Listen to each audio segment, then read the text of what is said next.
Praise the Lord. आज पहली बार मैं यहाँ पर अपनी गवाही बताने आई हूँ। प्रभु यीशु मसीह के नाम में आपको प्रेमी सलाम। आप जो कोई भी सुन रहे हैं मुझे, यदि अंधकार में है आपका जीवन, यदि निराशाओं में है, कहीं कोई रास्ता नहीं सूझ रहा, कुछ समझ नहीं आ रहा, या परिवार में अशांति है, या कोई व्यसन में है, या कोई एडिक्शन में है, या गरीबी में है, या शाप के अंदर जी रहा है, यकीन मानिए यदि आप ये वीडियो पूरा अंत तक देखेंगे तो आपको निराशा में आशा मिलेगी, अंधकार में ज्योति नज़र आएगी। क्योंकि हो सकता है कहीं आपको अपने सारे प्रश्नों का उत्तर इस वीडियो में मिल सके। मेरी गवाही के द्वारा आपको कुछ ऐसा मिल जाए जहाँ पर आपको रास्ता न मिल रहा हो तो आपको मार्ग दिखाई दे।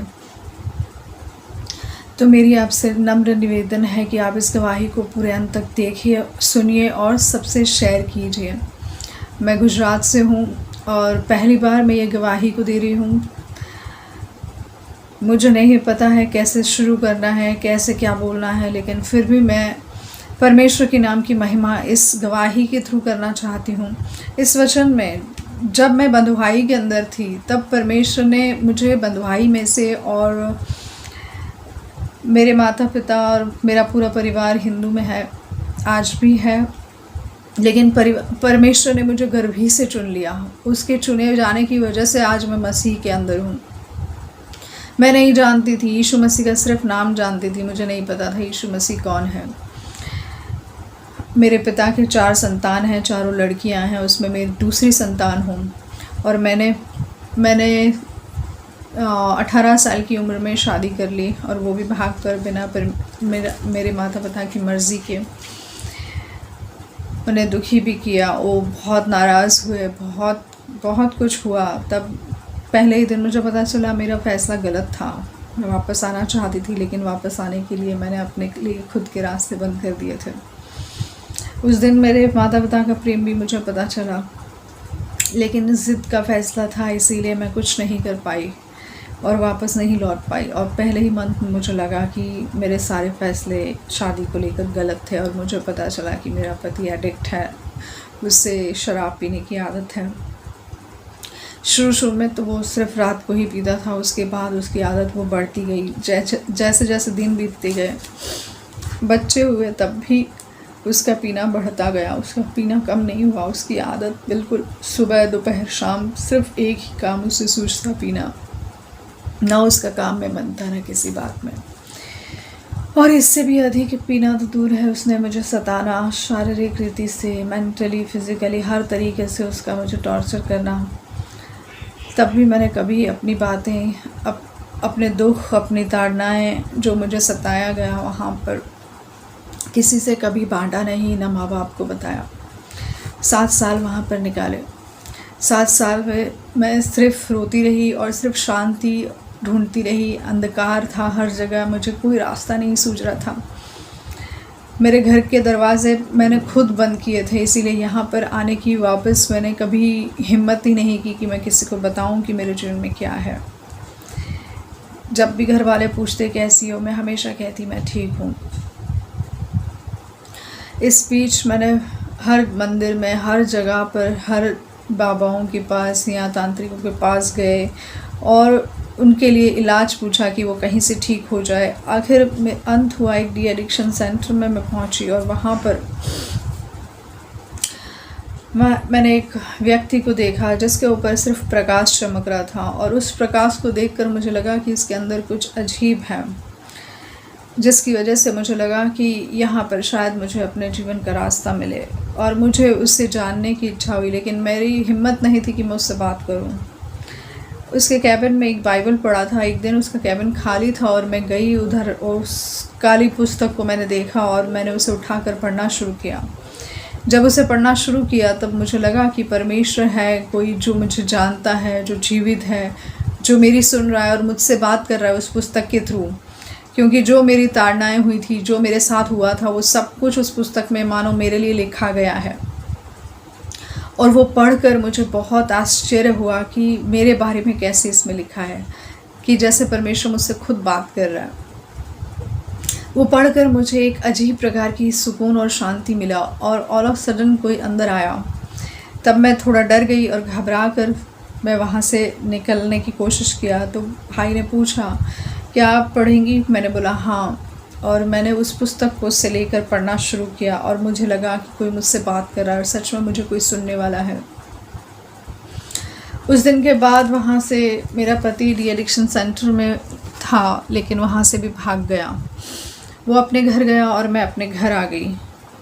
करीब 6 महीने गुजर गए और मैं डिप्रेशन में और बढ़ती गई रिश्ते की कमज़ोरियों की वजह से। मैं नहीं चाहती थी कि मैं उसे छोड़ूं, मैं चाहती थी कि वो ठीक हो। मेरे बच्चे भी थे 2, आज भी हैं, जवान हैं। उस समय वो एक प्ले सेंटर में था और एक जूनियर केजी सीनियर केजी में। लेकिन मैंने बहुत कोशिश की, मुझे कोई मार्ग नहीं सूझा। 6 महीने बाद फिर से मुझे जब बहुत निराशा ने घेर लिया, लगा कि आत्महत्या कर लूँ या मर जाऊं, लेकिन मैंने कुछ नहीं किया। लेकिन फिर से वही व्यक्ति का नंबर मैंने अपनी डायरी में से ढूंढा, निकाला और उससे फ़ोन किया कि मुझे चर्च जाना है प्रेयर के लिए। और वो व्यक्ति मुझे चर्च लेकर गए पास्टर के पास। उन्होंने पाप कबूलात की प्रार्थना करवाई, कन्फेशन कराया और जिस दिन उन्होंने मेरे लिए प्रेयर किया उसी दिन मानो मेरी सारी चिंताएं और बोझ मेरे सर से लेकर नीचे ऐसे निकल गया कि जैसे कई सालों का बोझ जो मैं उठा कर चल रही थी वो किसी ने तुरंत ले लिया हो। और उस प्रेयर के साथ मेरी आँखों से आंसू की धाराएं बहती जा रही थी। मुझे समझ नहीं आ रहा था क्या हो रहा है, लेकिन पहली बार एहसास हुआ कि सच में ही कोई जीवित परमेश्वर है, सच में ही कोई सुनने वाला है। उस प्रेयर के बाद मेरा जीवन बदला और मेरे जीवन में सच में ही शांति आई। और उसके बाद परमेश्वर ने मेरी प्रत्येक प्रार्थना सुनी। उसके बाद मैंने वचन पढ़ना शुरू किया, धीरे धीरे बाइबल पढ़ना शुरू किया। तब मानो मुझे ऐसा लगा कि भजन संहिता 126 ने मेरे जीवन में काम किया। उसमें लिखा गया है, जब यहोवा सिय्योन के बंधुओं को लौटा ले आया तो हम स्वप्न देखने वालों के समान हो गए। तब हमारा मुंह हंसी से और हमारी जीभ जय जयकार से भर गई। तब जाति जाति में यह चर्चा होने लगी, यहोवा ने इनके लिए महान कार्य किए हैं। हाँ, यहोवा ने हमारे लिए महान कार्य किए हैं, हम तो आनंदित हैं। हे यहोवा, मरुस्थल में धाराओं के समान हमारे बंधुओं को लौटा ले आ। जो आंसू बहाते हुए बोते हैं वे जय जयकार करते हुए काटेंगे। जो बीज लेकर बोने के लिए रोता हुआ चला जाता है वह निश्चय ही अपनी पुलियाँ लिए हुए जय जयकार के साथ लौट आएगा। ये वचन मुझे शांति इसीलिए देता है क्योंकि इसमें लिखा है, जो रोते हुए बोता है। 7 साल यहाँ पर कई इस बाइबल के इस पोर्शन में, इस पुस्तक में कई अनेकों के जीवन हैं जो रोते हुए बो रहे थे, प्रार्थना कर रहे थे।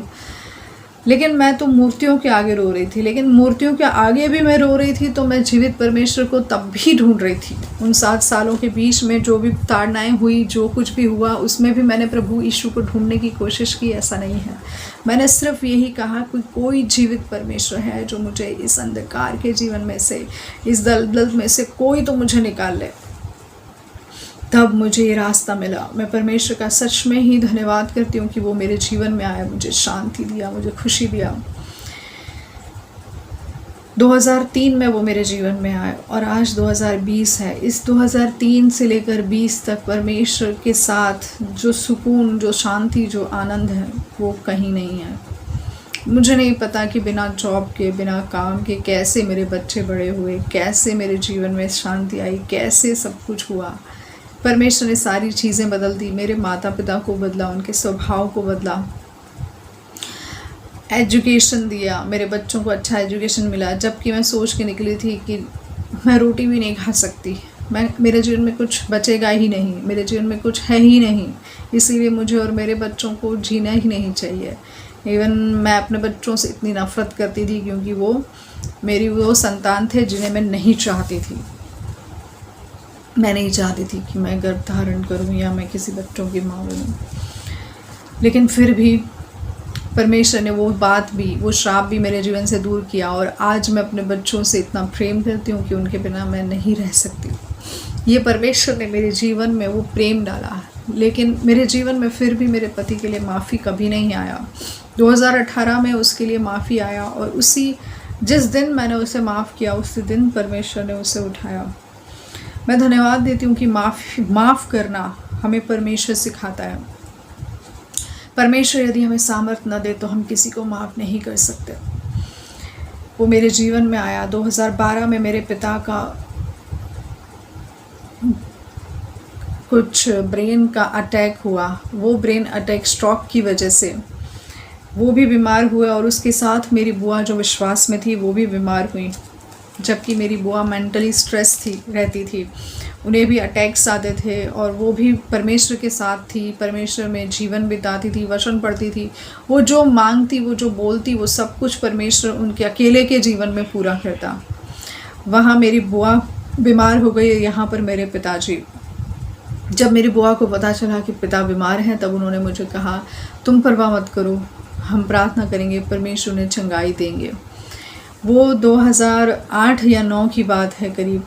तब परमेश्वर ने टोटल हीलिंग प्रार्थना के द्वारा उनको दिया। हाँ, लेकिन दुख की बात यह है कि उस समय में, उसी मंथ में वो दोनों बीमार हुए, लेकिन मेरी बुआ चली गई मुझे छोड़कर, लेकिन मेरे पिता बच गए। और दोनों को एक ही प्रकार के स्ट्रोक आए, दोनों को एक ही चीज़ें हुई, लेकिन मेरी बुआ चली गई और मेरे पिताजी बिल्कुल उसके जाने के दिन तक नॉर्मल हो गए और उन्हें कुछ नहीं हुआ।